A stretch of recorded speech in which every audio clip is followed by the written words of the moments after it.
Subscribe to our channel by clicking the subscribe button.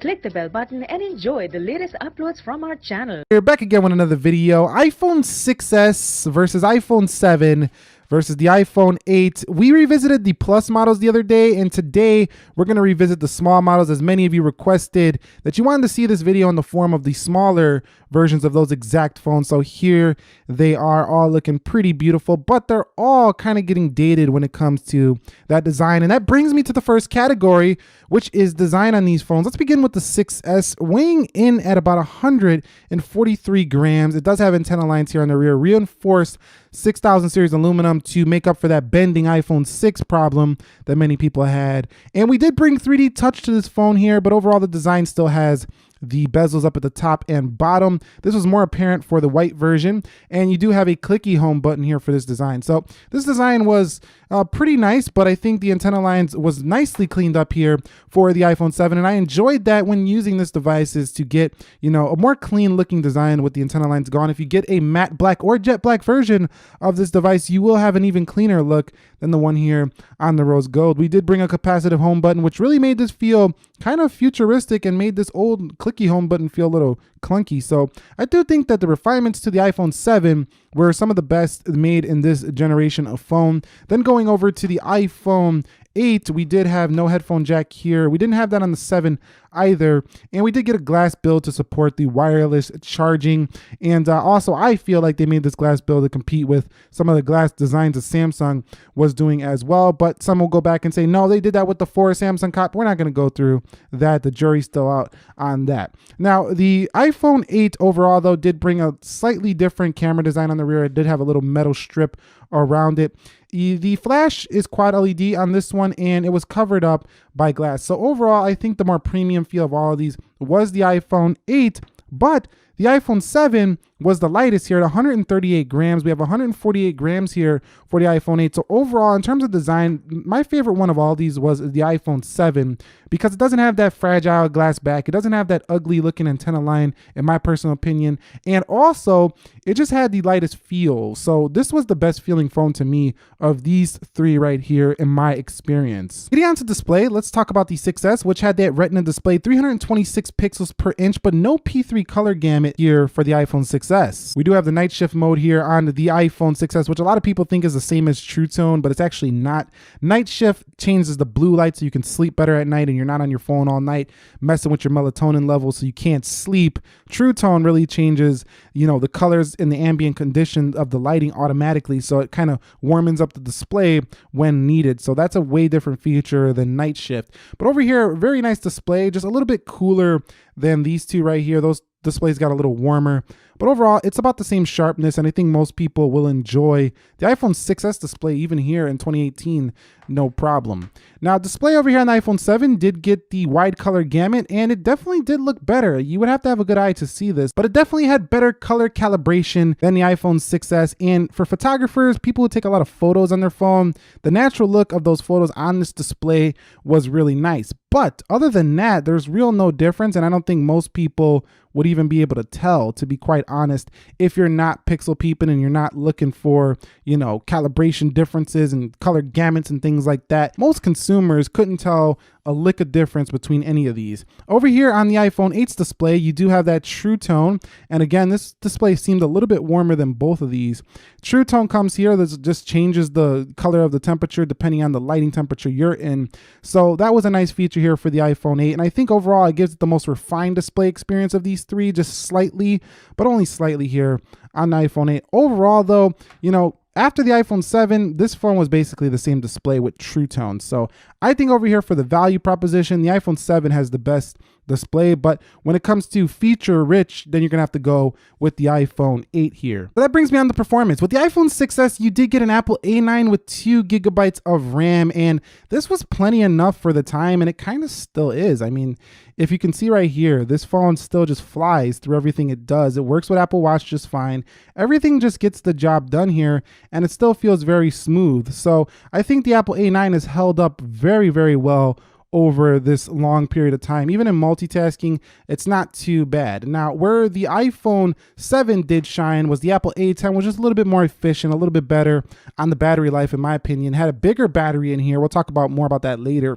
But the iPhone 7 just had more capacitive feel. Like when you would hit the 3D Touch, you would feel more of a vibration in this device. And it just felt a little bit more refined. And when you're using like heavier apps, it was a little bit better performing than the iPhone 6s. So it's a pretty happy medium between the 8 and the 6, as I said in the Plus series video.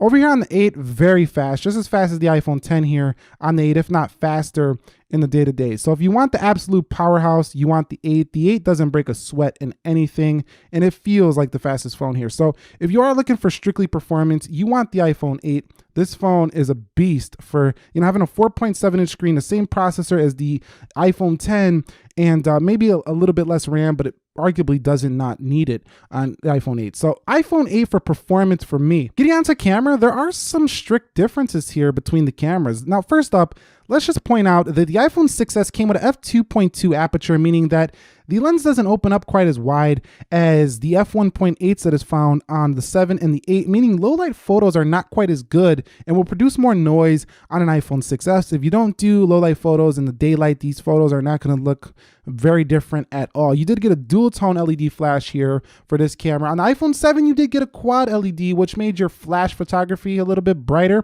or if you just like to use your flashlight, it made that brighter. Same quad LED returns here for the iPhone 8. When it comes to the actual camera, though, you do have a 28 or 29 millimeter lens here on this one, so not quite as wide as the 28 millimeters that were found on the iPhone 7 and the iPhone 8 over here, but that's only 1 millimeter, so you would really have to have a really good eye to see any difference there when it comes to the width. But they're slightly wider on the iPhone 7, just slightly, but you would have to really look closely, like I said.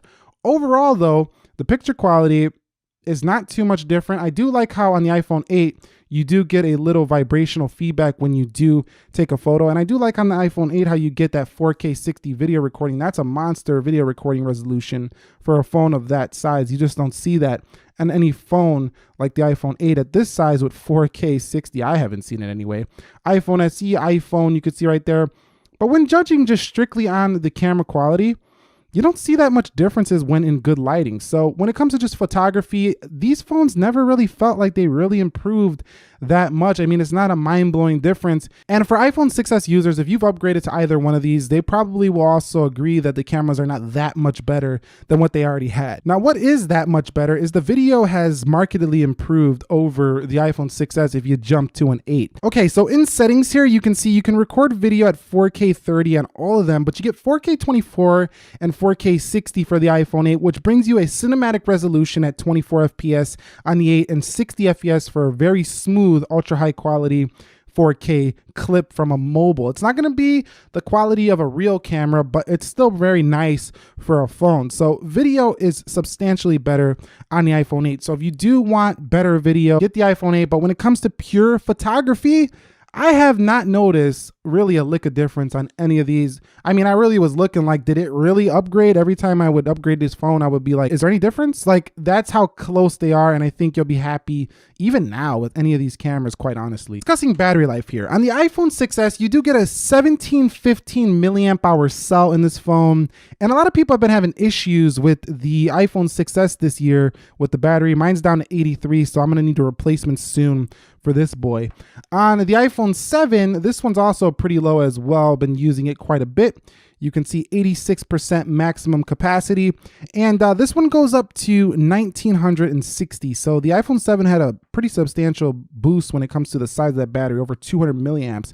Then we go down to 1821. So you might think it's a downgrade going to the iPhone 8, but that's actually not the case. What happened is the A11 processor got so much more efficient than the iPhone 6s's A9 that the battery life on the iPhone 8 is very good. It's actually pretty close to a Plus model. Not quite there, maybe 30 minutes less, but much closer to a Plus model than these two right here. So this has the smallest battery, but easily the best battery life of all three of these, lasting an easy 30 minutes to an hour longer than the iPhone 7 and the iPhone 6s. So let's discuss their audio experience. So my experience with the 6s has been good through the headphone jack, but not great through the speaker phone from external. So decide, do you really want a headphone jack? Then you might still love the 6s, but that external audio is kind of weak in terms of how loud it gets versus the dual speakers that were introduced with the iPhone 7 stereo sound. One comes out the earpiece, one comes out the bottom. You do lose that headphone jack, and you do get your favorite dongle included in the box. iPhone 8 also gives you the same thing as the iPhone 7. You get stereo sound, and you do get yourself a, little dongle life over there for the iPhone 8, but the iPhone 8 gets pretty much louder than both of these. And one last thing I want to mention, LTE speeds have gotten better in each iteration.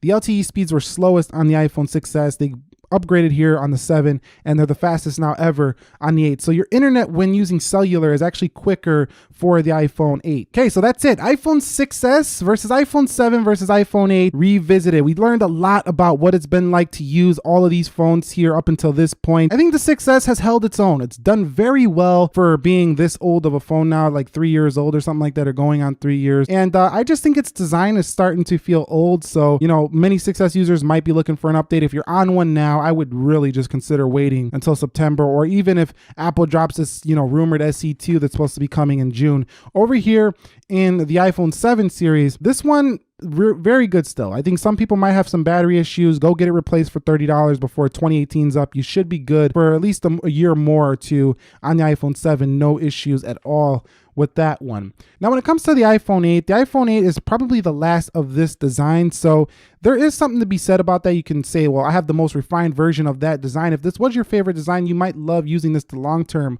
But Apple's going to really go away from these bezeled phones. So the iPhone 8 is the one that's going to feel dated the fastest over these two, because you already knew that these phones had this design for quite some time. But the iPhone 8 just came out, and it's already going to be replaced with the newer notch designs this year. So overall, though, the internal specifications of the iPhone 8, if you got a great value on it, they'll last a very long time.